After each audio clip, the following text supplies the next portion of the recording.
Assalamualaikum warahmatullahi wabarakatuh. Hari ini kita belajar mengenai letak wilayah Indonesia. Ini adalah peta Indonesia.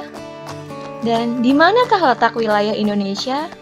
Dari sudut pandang geografi, letak wilayah Indonesia dibagi menjadi dua, yaitu letak absolut dan letak relatif. Kita akan membahas satu persatu mengenai letak absolut. Yang pertama adalah letak astronomis. Letak astronomis yaitu letak wilayah secara tepat berdasarkan kedudukan garis lintang dan garis bujur secara astronomis. Nah, wilayah Indonesia berada di antara 6 derajat lintang utara sampai dengan 11 derajat lintang selatan dan 95 derajat bujur timur sampai dengan 141 bujur timur. Dapat dilihat pada peta, yaitu 95 derajat bujur timur sampai dengan 141 derajat bujur timur, dan 6 derajat lintang utara sampai dengan 11 derajat lintang selatan.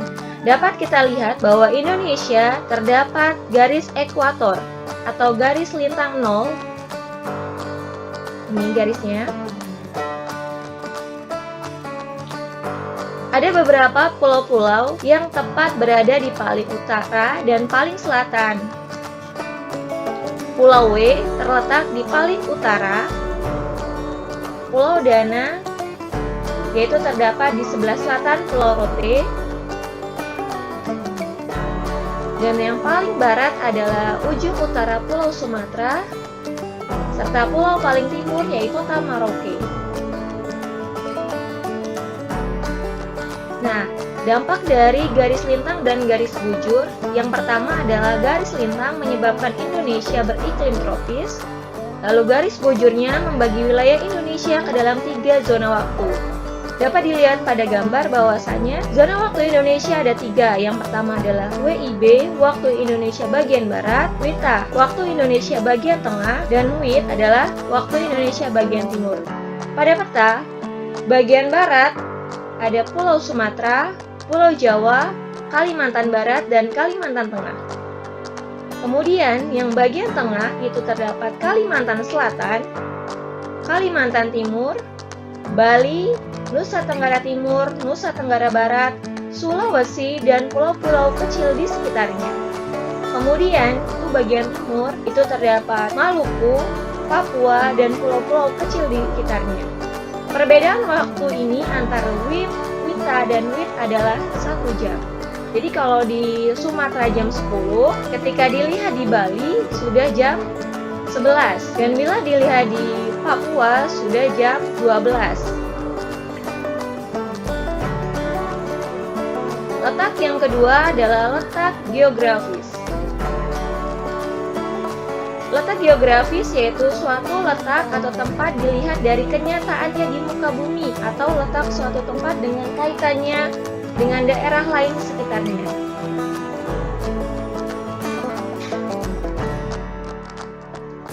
Nah, letak geografis disebut juga dengan letak relatif. Disebut relatif karena posisinya ditentukan oleh fenomena-fenomena geografis yang membatasinya. Misalnya, gunung, sungai, laut, benua, dan samudra.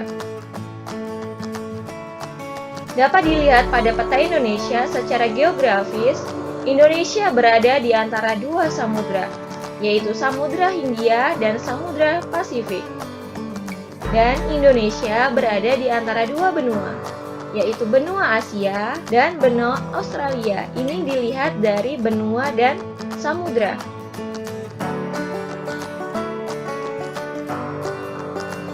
Ada beberapa batas geografi. Bagian utara negara Malaysia dengan berbatasan sepanjang 1782 km, Singapura, Filipina, dan Laut Tiongkok Selatan.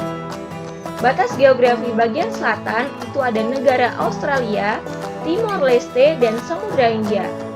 Bagian barat ada Samudra Hindia, dan bagian timur Indonesia berbatasan dengan negara Papua Nugini dengan perbatasan sepanjang 820 km, Timor Leste, dan Samudra Pasifik. Nah, ada beberapa pengaruh letak geografis Indonesia. Pengaruhnya menyebabkan yang pertama, Indonesia berada pada persilangan lalu lintas perdagangan dunia yang ramai sehingga sangat menguntungkan terutama pemasukan devisa negara. Yang kedua, menjadikan Indonesia sebagai pusat perekonomian di antara dua benua dan dua samudra, membentuk dalam pengembangan destinasi wisata. Kemudian, memudahkan dalam menyebarkan ragam budaya Indonesia, akulturasi budaya, dan modernisasi. Kemudian, Indonesia yang terdiri banyak pulau yang membuat keragaman budaya, karena terdiri dari suku, budaya, dan bangsa. Kemudian, laut yang sangat begitu luas dan garis pantai membuat Indonesia menyimpan hasil laut yang berlimpah. Kemudian, pengaruh negatif letak geografis adalah yang pertama, persaingan global yang cukup sulit dikendalikan. Kemudian eksplorasi sumber daya alam Indonesia secara besar-besaran, munculnya pasar-pasar gelap sebagai akibat dari jalur perdagangan lintas internasional, semakin konsumtif terhadap barang-barang produk asing. Yang terakhir adalah banyak budaya barat yang perlahan menggeser budaya lokal. Yang ketiga adalah letak geologis. Nah, letak geologis adalah letak suatu daerah atau negara berdasarkan struktur batuan-batuan yang ada pada kulit bumi. Letak geologis Indonesia dapat terlihat dari beberapa sudut, yaitu keadaan batuan dan jalur-jalur pegunungan.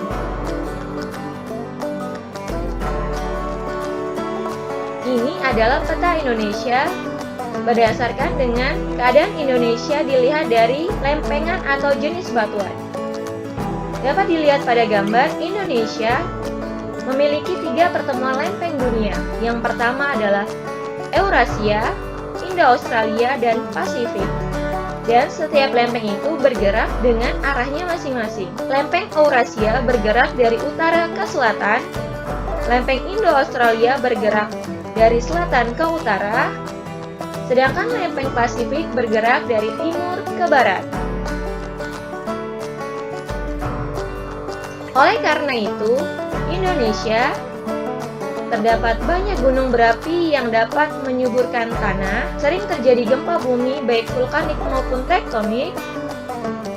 Kemudian, Indonesia kaya akan barang tambang seperti minyak bumi, batu bara, dan bauksit. Yang keempat adalah letak geomorfologis. Letak geomorfologis yaitu letak berdasarkan tinggi rendahnya suatu tempat terhadap permukaan air laut. Nah, letak geomorfologis Indonesia dapat dibedakan menjadi daratan rendah, daratan tinggi, gunung, pegunungan, lembah, bukit, dan sebagainya.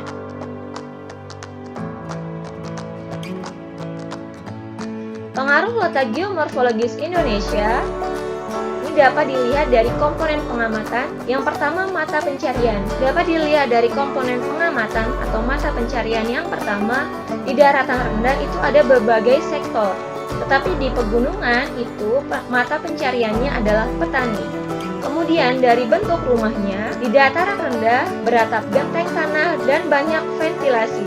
Sedangkan di pegunungan beratap seng dan sedikit ventilasi. Kemudian dapat dilihat dari cara berpakaian, di dataran rendah berbahan tipis, sedangkan di pegunungan berbahan tebal. Dilihat dari pola pemukimannya, di dataran rendah menyebar dan di pegunungan berkelompok. Dengan demikian, letak geomorfologis antar satu daerah dengan daerah lain sangat berbeda-beda. Demikianlah pembelajaran hari ini mengenai letak Indonesia. Terima kasih.